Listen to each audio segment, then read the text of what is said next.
Hey, what's up? This is Jonas Blue, and today we're in my studio with Future Music, and we're going to be going through my track, Perfect Strangers. Hope you guys enjoy. Maybe we're perfect strangers.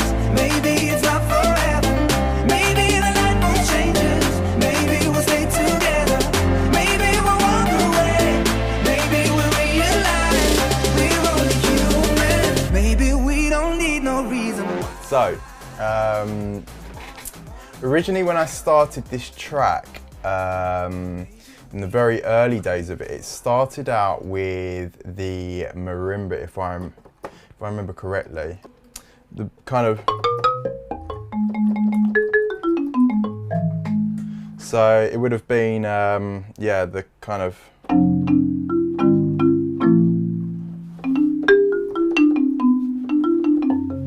So it kind of would have started out like that originally, and then if we listen back to it, because I play everything in live as well, I don't program anything by piano roll, so yeah.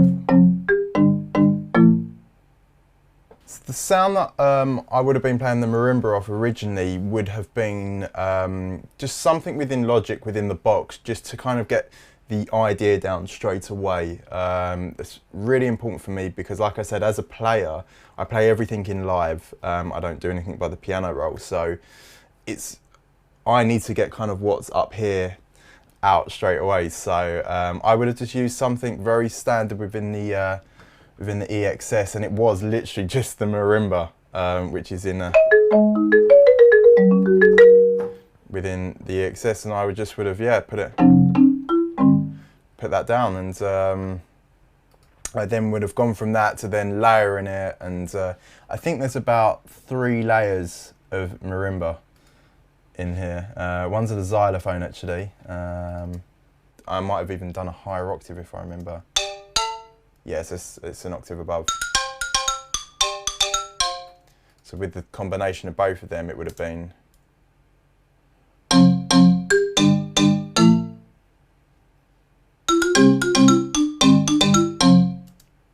And that would have kind of been it for the first initial layers, and then the third one was a plugin that I love, which is Omnisphere. I would have used that because I remember thinking at the time that those sounds were quite dry, and I wanted something quite atmospheric and airy, and I went for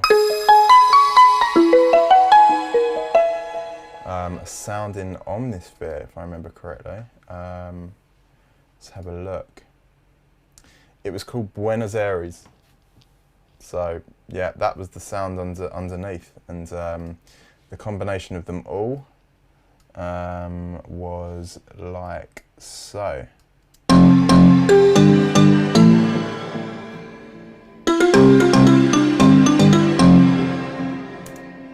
So that was the initial sound, and how the track started.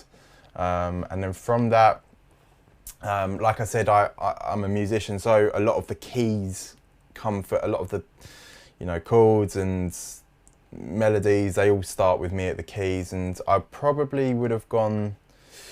I would have put something like a pad underneath. So just looking here, it's actually just a basic sine wave, and the sine wave is actually within Logic, and I love this sine, even though it's a sine wave, I just love it. And it's literally just the factory setting on the EXS, so absolutely nothing. I mean, if I mute the plugins on it, so it is literally just the basic sine wave, and it sounds great. And I use one of my favourite plugins on it, which is the Microshift from Sound Toys. I swear by this plugin, it is so good. And I had it on the first type of style chorus effect that it has, and the mix is at halfway. Focus in terms of the bandwidth of the EQ, it's on the whole thing, and it's yeah, really tight on the delay. So in terms of it kind of panning and flanging and chorusing, it's really tight. So if I put that on now, without it, it sounds quite bland. So it was literally just that, and one of my other favourite plugins, which they actually took away in Logic X, and they kind of replaced it for one of the new plugins, but it's this low cut. It's just a simple low cut, and I use it on everything. It is the best plugin that I think Logic's made, and you can actually get that back. Here's the little trick. You actually hold down the Alt Option key, and you click, and it brings up this little legacy folder, and within there's an EQ folder, and there is the low cut. And like I said, I use that on everything. So it was just on the sine pad, yeah, it was just a case of simple sine wave, micro shift, chorusing plugin, and a low cut, just to get rid of the low frequencies. And yeah, if I play that, it sounds like so.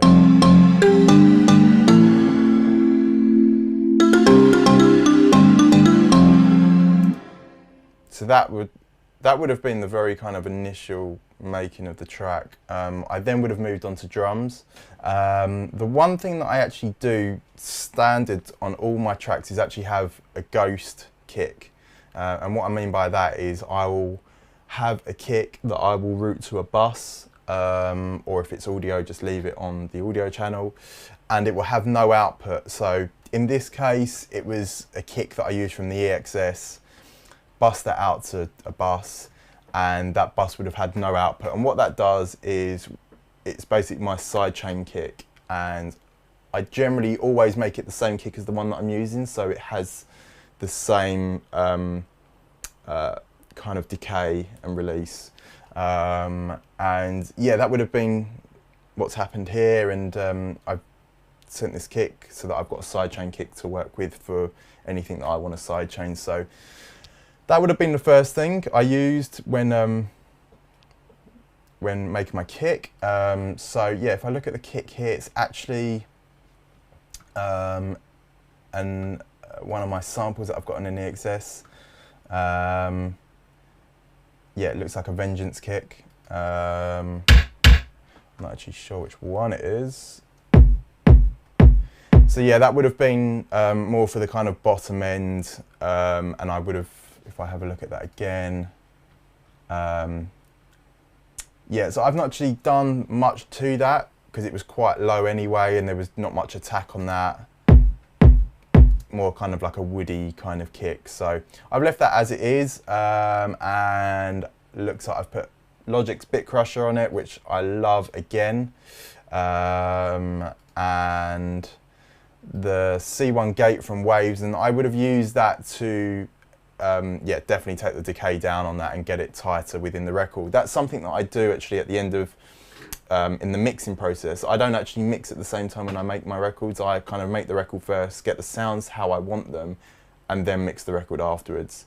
I know a lot of people do it another way, but it's just my way of working. I've always worked that way. And yeah, so I started out with that kick, and I would have gone back later when I was mixing it, and obviously put this plugin on to take the decay down. Okay, so that was actually taking some of the attack away as well. Yeah, I can see that I've got 0.34 on the attack, and release is really tight, it's at 30. So nice tight woody kick there. And then kick 2 would have been the kind of top layer. Yeah. And that's actually the Sonic Academy plugin, which I absolutely love. For dialing in the clicks, I love this plugin so much, and again, being a musician, I've always kind of tuned my kicks as well to the track, so I would have tuned that click to work with the other kick, if that makes sense. So yeah, I've done that, and the two kicks together sound like so. So you've got control over the kind of bottom end and the top end. Generally, I might have more kicks, but in this case, it just worked. Sometimes I even have just one kick. If it works, it's just using your ear and whatever works. So yeah, in this case, it was 2 kicks, and I was happy with that. So that's where we got to with that. Another crucial part to my sound is a finger snap. I love a finger snap, so that would have been this one. And it looks like I've done no EQ into that. I've just left that as it is, and I've used the UAD EMT 140, which I absolutely love, old plate reverb. And it's actually quite wet, listening to the sound. So again, yeah, no EQ, loads of reverb, and all going to my drums bus. So that's that sound. The snares, it looks like I've got 3 snares running. Kind of doing an Afro beat. So generally I would go for things such as like maybe quite an electronic sounding snare, and then in this case it sounds like I've layered it with quite an organic real snare for the decay. And yeah. So that's that. And just listening, there's quite a lot of there's 8 hi-hats within this record. I think a few are doing different rhythms and stuff like that. But again, I haven't used many loops on this record, so it was just a case of me creating my own loops in a sense by single hits. Probably takes a lot more time to do that, but again, it's just the way I worked on this record. There are a few loops. One of them was driving the rhythm, which was this one.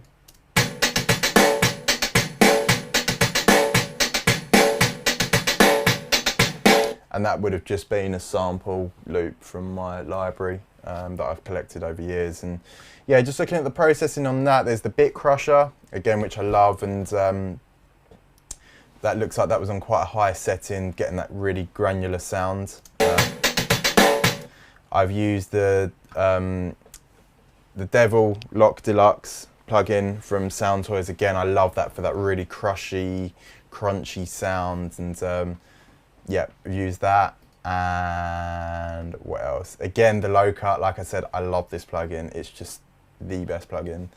And to finish it off, to widen it out, actually to widen it in, it was obviously too wide for me. I've taken it back in and controlled it a bit more, and I've used the S1 shuffler from Waves.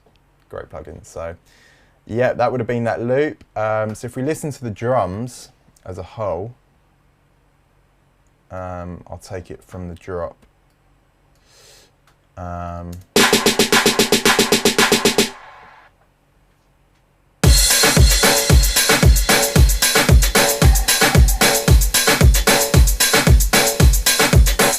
So kind of that kind of classic Afro beat, but very heavily influenced by the electronic stuff of today. So that's where we got to with the drums. I would have been on that for a few hours and getting that to sound really nice with the marimba.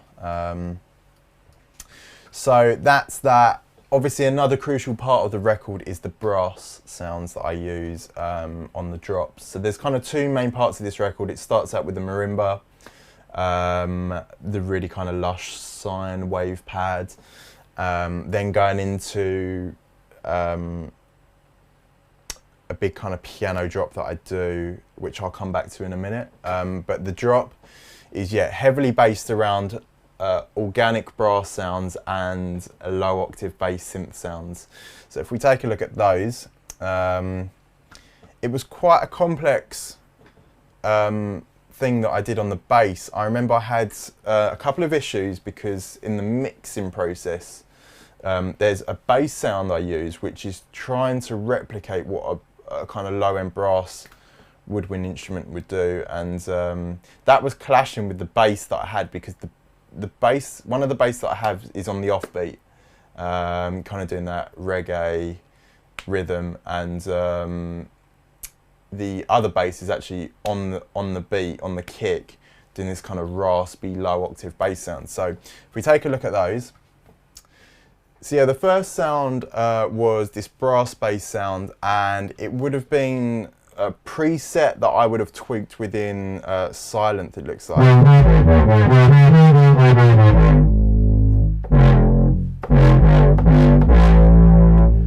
So that's the sound that I used, and again, my old friend the low cut on there first, straight into the REQ4 from Waves, which I absolutely love. It's kind of my go-to EQ. Looks like I've used the Filter Freak from Sound Toys again. That would have been just some kind of filtering parts.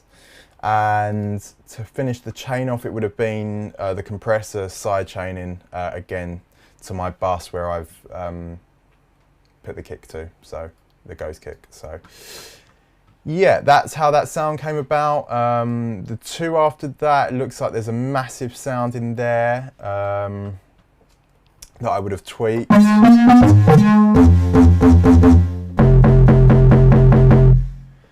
Nice punchy sound there. So that's that one, and that's got another plugin which I love, which is the UAD Neve 1073. Looks like I've taken some low end, some high end off that, and put the low end up a little bit as well. So that's what I've done on that.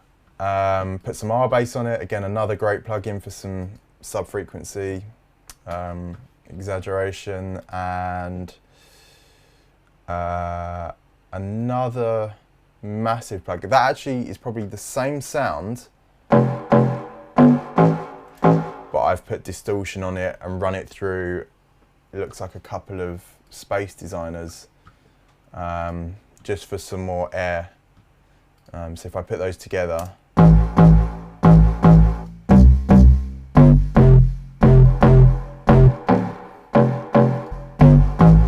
so yeah, both kind of doing the same thing, but that case of kind of halving them and focusing one on the top end and one on the bottom end. So that's what those two sounds are doing there, and the other bass there. So that's where we got to with the bass sound. And then obviously a main part of the record is the brass that I'm using. So if we take a quick listen to that,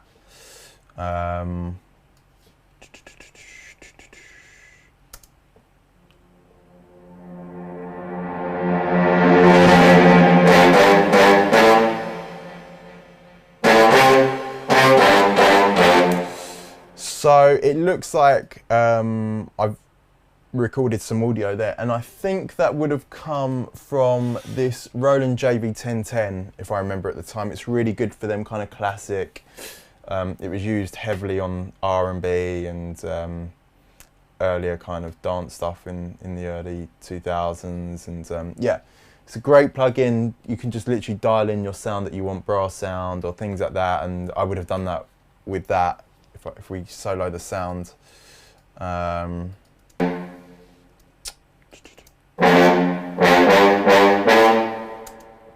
that would have been a sound from there that I have then processed again. It's got some Bit Crusher on it.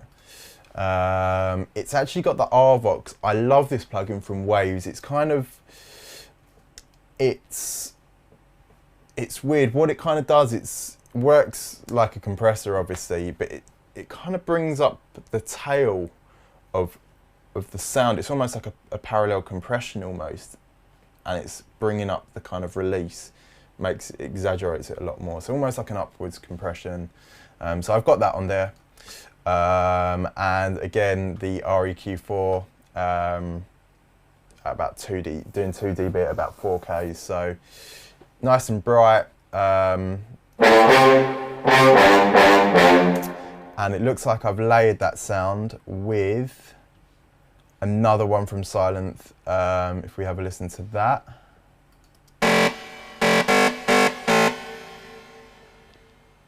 So my idea behind that would have been, the sound might have been a bit too organic for me, and I wanted to layer it with some kind of electronic sounding things. So you wouldn't really hear that, which is crazy, but it would blend in. So if we have a listen.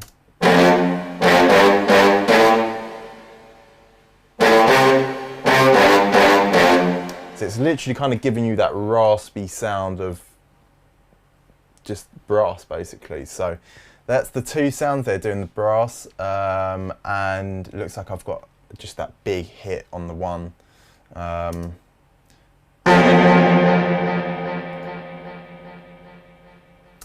that's on that, I'm just using the H delay, a delay which I absolutely love. and the UAD EMT 140 on a really wet setting, it looks like, and distortion, Logic's own distortion. It works great. So yeah, that's that sound. And then if we have a look, I actually have a vocal loop running the whole way through this, which is doing this.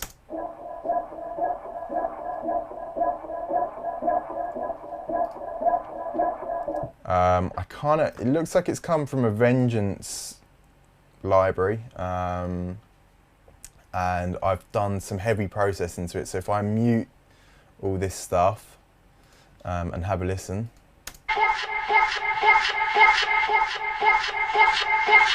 So that was originally the sound. It looks like I've put the Little Water Boy on it from Sound Toys.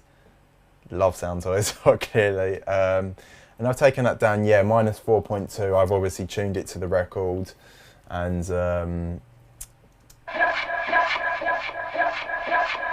sounds like that. So that's just pitch shifting it. I've then used the Filter Freak to take the high end out of it. So it's on a low pass.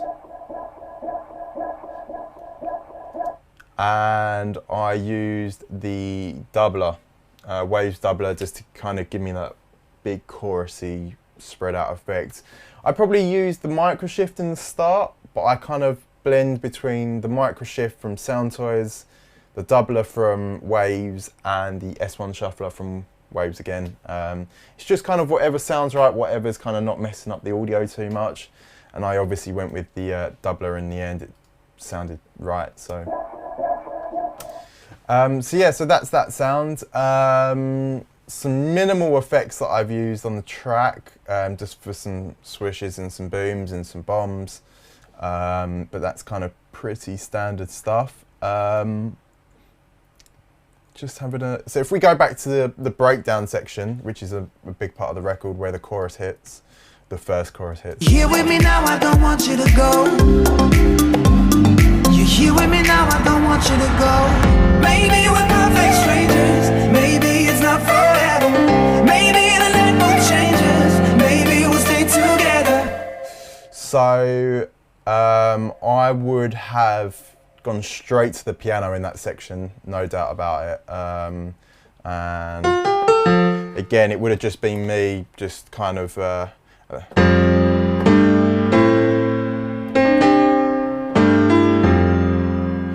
I think I start it out as a lower octave on the piano,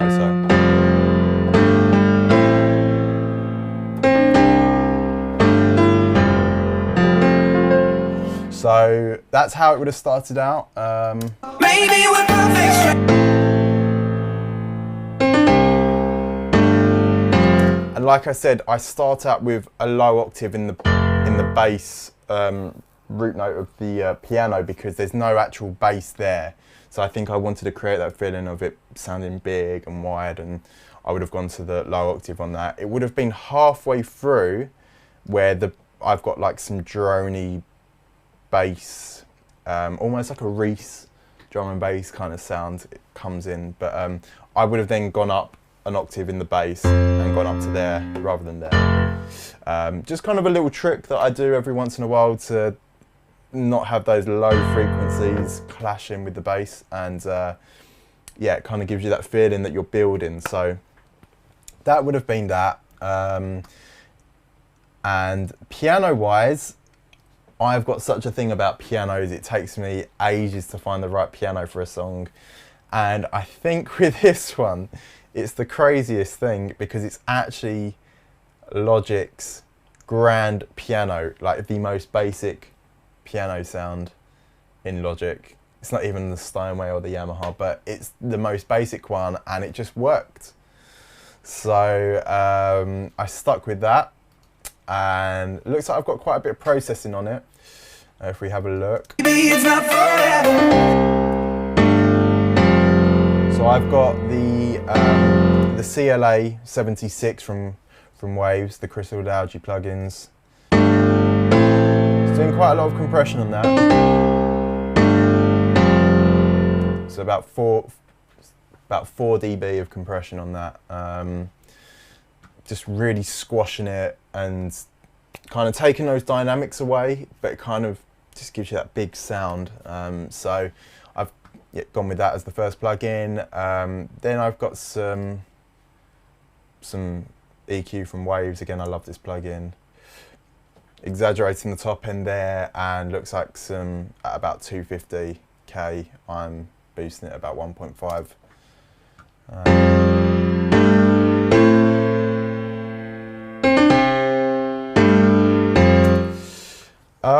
So yeah, if we take a listen to that section again. You with me now, I don't want you to go. Maybe we're perfect strangers. Maybe it's not forever. Maybe the So another key part of my sound is the lead lines that I do.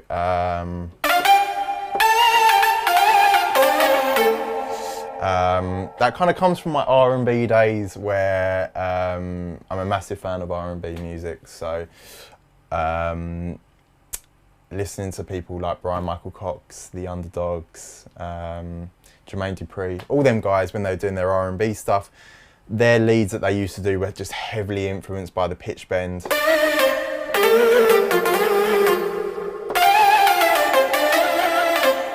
So I've kind of taken that influence and brought it into my sounds, and this is actually a combination of 3 sounds, but I'm actually going to keep this one a secret because it's my sound that I kind of always use. So I have to keep one thing a secret, right? So yeah, that's my sound.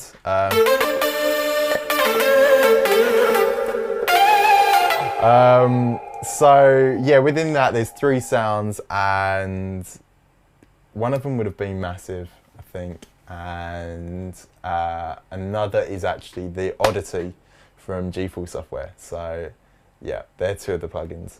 But it's, to be honest, it's, although it's about the sound, it's more about how it's played and the pitch bend. It's about getting that pitch bend right, and that's a crucial part of the sound.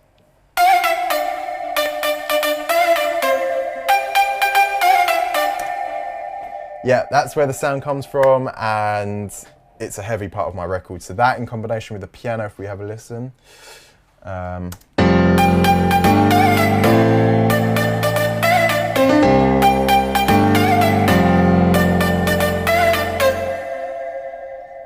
that would have just been a case of me just playing it at the piano and seeing whatever works.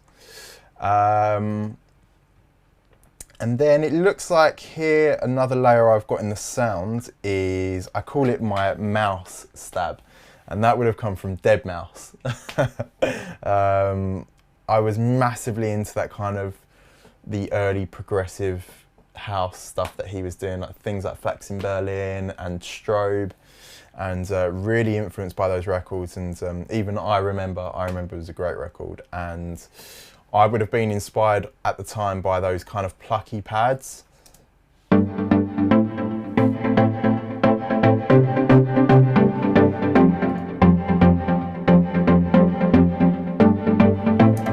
So it's just a simple case of, I would have programmed something within Synth, and it would have just been a simple sawtooth with maybe another sawtooth and an octave up. And I've actually bypassed the low cut on that. It's not even on, it's just an EQ on that, and that's it.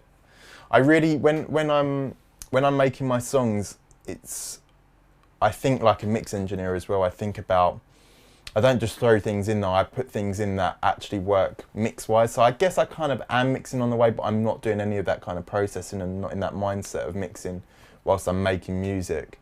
But when I go back to the track later to mix it, I have to do very minimal stuff, because I've kind of, as I'm making it, I'm thinking about, is there room there for this sound to work, and does this layer work? And that would have been a case with this. So that's why it only has EQ on it, because it didn't need much for me to make it fit within the mix. And that's all going to a bus. It looks like here, bus 21. If I solo this bus,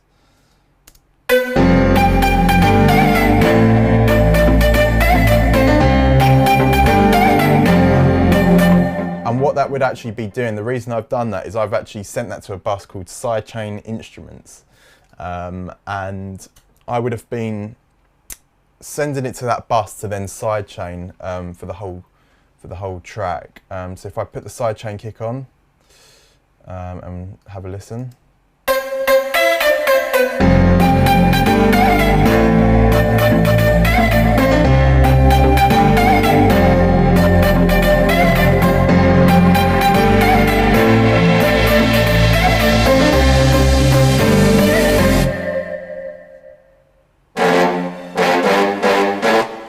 Kind of doing very minimal sidechain. It's not that kind of very heavy, intense like you hear on most dance records. It's again kind of what I wanted to hear on this song, and it's what worked for me. So very minimal kind of sidechaining going on. I generally don't send the bass to that channel. That's kind of more kind of mid in the frequency range. It's kind of more MIDI to top stuff I would send to that channel. Things like bass, I actually have it on its own bus and sidechaining in its own way, because I might want, if there's a longer decay on the bass, I might want to tweak the release settings or attack settings on that compressor. So that's the two ways I do my sidechaining. So yeah, now that's the kind of sidechaining done, I think the one last thing in this track in terms of the instrumentation would have been the drone bass. So if we have a listen,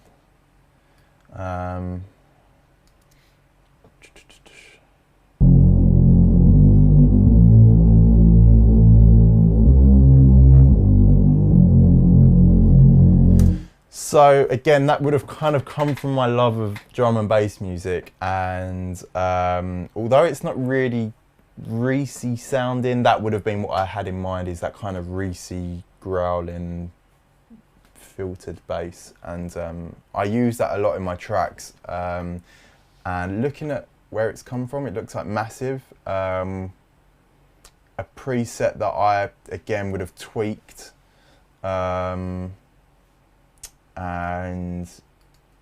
yeah, just some basic stuff on it. I've got the low cut on it again, cutting off about from 60 hertz, and then I've got the EQ kind of boosting it again after that, in about 150, looks here, 160, and an L2. I use the L2 heavily. I love this plugin. Recently I've been switching between the L2 and the L3. The L3 I find quite brighter in terms of a limiter. The L2's kind of got that classic American-y big sound, so yeah, I generally go for the L2. So the L2 is on the last thing on this chain, finishing it off, and it's not actually doing much. I think it's just every once in a while it kind of catches a peak. So yeah, that's that. Yeah, it looks like that's kind of it for most of the instrumentation. That would have been it really. It's quite a basic track. It's more about the arrangement and the sections. In terms of the vocal on this track, I've worked in a weird way. I don't generally work like this, but it's actually just an a cappella that I would have bounced from another session. So the way I would have worked, especially on this one, JP's from Manchester, so he was recording the vocal there. I was on FaceTime with him and his engineer there, and we were recording it, and as you can probably tell, I'm quite picky in terms of how things need to sound. So I was on FaceTime with them and just getting the vocal to how I wanted it to sound there, and they sent me all the files over, and I would have bounced the instrumental of Perfect Strangers.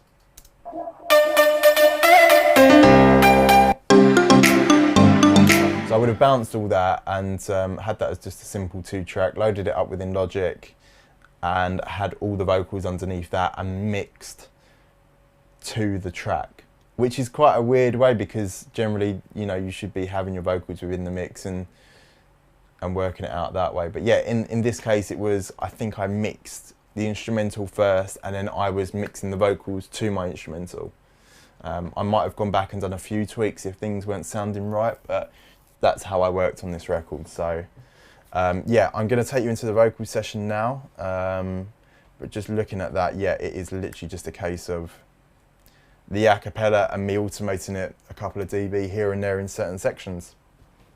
So yeah, if we take a look at the vocal session.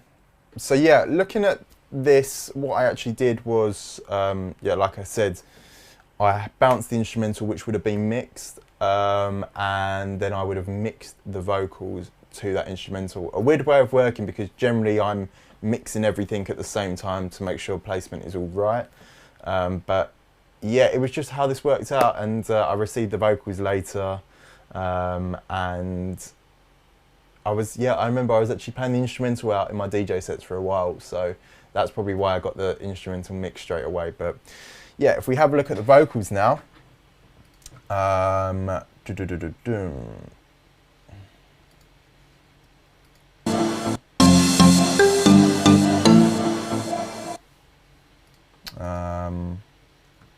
You were looking at me like you wanted to stay when I saw you yesterday. So yeah, I got the guys to record it quite dry, and just loads of room. As you can see via the audio, there's loads of room for me to play with volume without it kind of distorting or anything like that. So they got some really nice takes. If we look at the lead vocal now, looking at me like you wanted to stay. It looks like when I saw you yesterday. if I mute these bits. I'm not wasting your time, I'm not playing no game. So generally how I have my vocal chain set up is I will have all the lead vocals and they will go to a bus. And the lead vocal will have processing on it, and then the bus will also have processing on it. Just because of the sound I like to go for these days is kind of that very, that kind of very bright, almost like what you hear on the radio. I love that kind of sound of how things sound so compressed, and it's weird because I've got such a love for 60s and 70s records, and those are so dynamic, but I think with the music that I make, I just love it to sound just kind of that really radio compressed sound. So yeah, that's how I've got it in this. So the lead vocal is it's got its own processing, which we will go through now. I'm just going to mute these bits.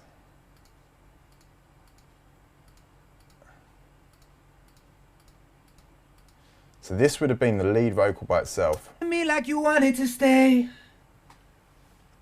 when I saw you yesterday. I'm not wasting your time, I'm not playing no game. So it's quite well recorded, the vocal. Really dry, almost quite roomy sounding. You can hear it's done in a room that's quite dead and dry, quite boxy almost. So this, again, the sound I go for is that really kind of bright, heavily compressed sound. So I've put a little bit of auto tune on that, which, yeah, I would have been automating that at parts on the retune speed. That's generally how I use that. So if you listen to the vocal now. I'm not wasting your time, I'm not playing no games. So yeah, just kind of a bit of auto tune in there. Even though JP's vocal is so kind of perfect, it doesn't really need that. It was just, again, something I just did for effect. Then I've got some, again, Waves REQ4 on that, the Renaissance EQ, I love it. And that's just kind of boosting a bit of 4K, just the dB there, and rolling some off at 80 at the bottom there. Again, I've used the RVox. So if we have listened to those few plugins combined. I'm not wasting your time, I'm not playing no games. And that RVox just really brings out the vocal for me. It brings out the tail, the body. So that's on there. And then I've gone into the CLA 76 for compression again. But yeah, that's pretty much it for the actual lead. And then that goes through my lead vocal bus, which is quite heavy. So I've got a DS on there. So if we have a listen to that, it's just... When I saw you yesterday, I'm not wasting your time, I'm not playing no games. I see ya. Doing some very, very minimal stuff. You can't even really see it moving, it's so minimal. But it's just catching those little kind of S's. I didn't actually use the C4 in the end. I'm not sure why that's there. I've just left that there. But that I would use that sometimes if I'm trying to really flatten out the dynamics of the vocal and really boost it in terms of volume. But I didn't actually use that in this case. Another trusty plugin that I go to is the SSL channel, the E channel. I love this. I've actually worked on one of these desks before and I love it. So I'm using that on the channel. That's doing, I think, some quite heavy EQing and some gating. So if we have a listen. I'm not wasting your time, I'm not playing no games. And without it. Wasting your time, I'm not playing no game. So you can hear it's kind of brightening it up quite a bit. There's a bit of compression on there again. I'm not wasting your time, I'm not playing no game. Very minimal compression because I've already got it from the 76 that was on the actual lead vocal itself with the RVox. So it's quite a lot of compression going on there, but that was just more a case of using it for the brightening. And then sometimes I use the decapitator just for that saturated sound, but I didn't use that in this case. I just went straight to the REQ again, which is doing absolutely nothing. I don't know why I've got it on there. But even when you don't use plugins, they're kind of colouring the sound still, and I really love the sound of this EQ, so that might have been why I left it on there. Puig Tech, I always put this at the end of my chain, and that's kind of just boosting the high end and the low end really. Looking at me like you wanted to stay. So without it. Looking at me like you wanted to stay. And with it, just again.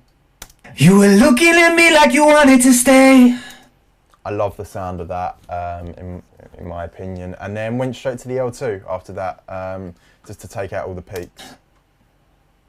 When I saw you yesterday. It's kind of giving me that really bright sound, heavy sound that I love. And then, yeah, looking, I've got 1, 2, 3, 4, 5 buses of effects. So if we go through these one by one, let's have a look. So I've used, I think I just bought this plugin at the time and I absolutely love it. It's the Abbey Road, the EMT 140 plate reverbs. It is so good, it really is. So I've used this as the plate. I'm using, yeah, setting C. I think originally when I watched the video on this, they said the C model was the brightest one that they used to use for vocals, and again, by my ear, it just kind of worked. So went with that. So if we have a listen. I'm not wasting your time, I'm not playing no games. I see ya. Absolutely love that sound. Kind of classic.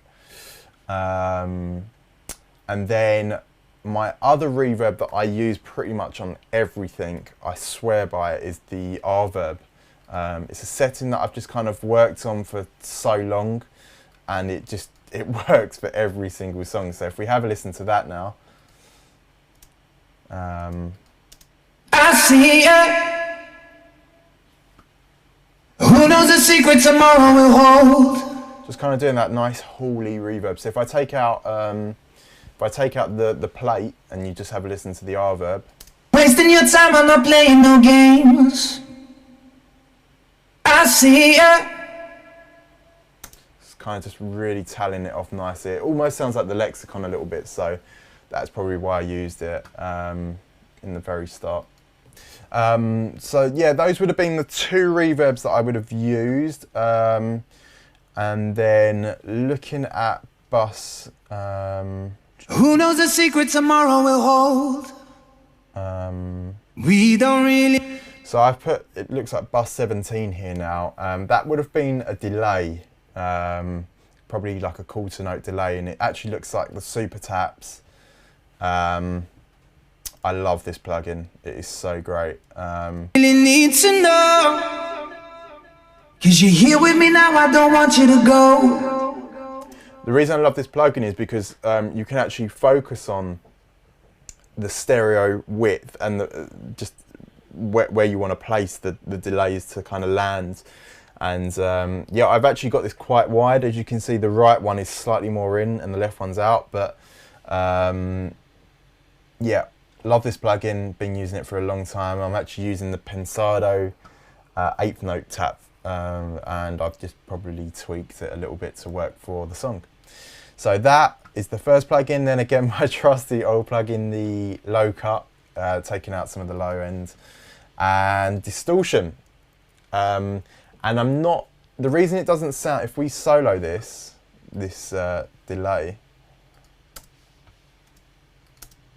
We don't really need to know, 'cause you're here with me now, I don't want you to go. That's actually got distortion on it, and it doesn't sound like it's distorting it, but what I'm actually using that for, I'm actually not going into distortion hard, I'm going into it quite light and using it almost as a tape saturator. So that was kind of my thinking behind that, and that's how we got the sound. So yeah, the super tap's going into a low cut, into distortion, that's my delay sound. And then bus 18, let's have a look at that. Another delay. I'm not wasting your time on the plane. Sorry, that's the super taps, let's have a listen to this one.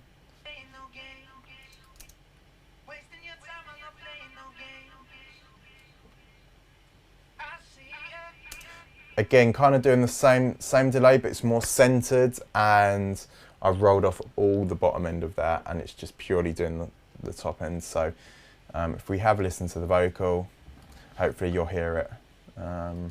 Yesterday, I'm not wasting your time, I'm not playing no games.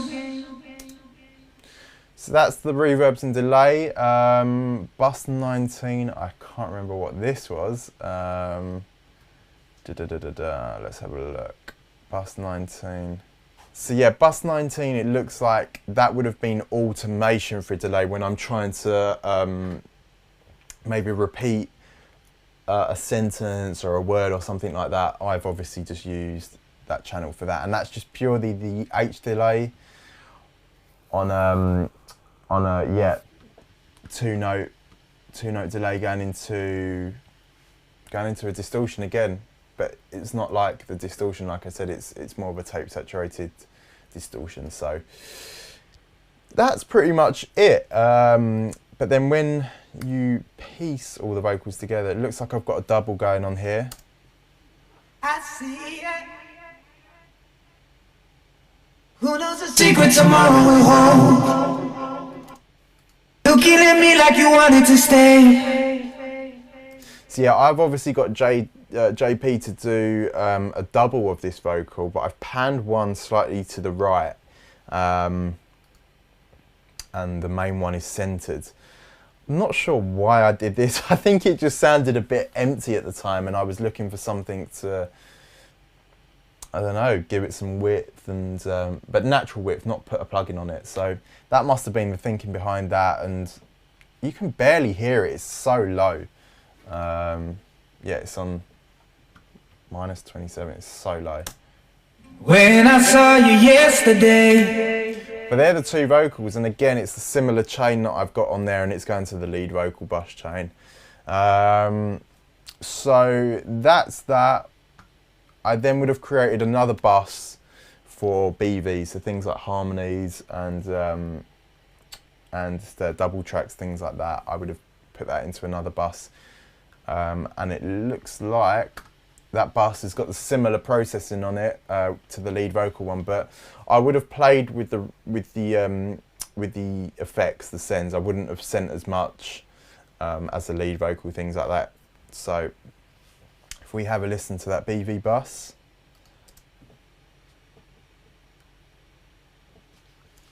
Who knows the secret tomorrow will hold?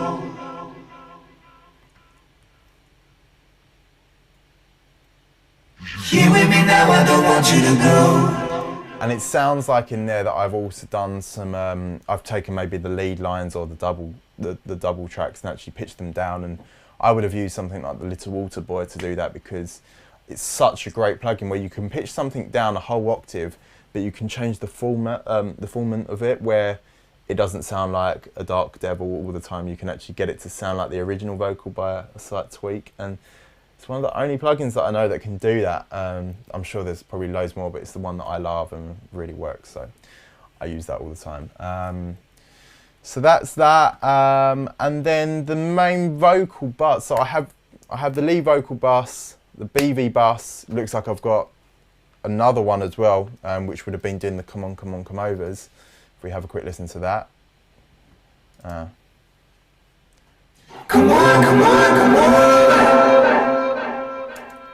So I would have processed that slightly differently. So overall, I've got 3 buses there: lead vocal, main BV bus, and then BV bus 2.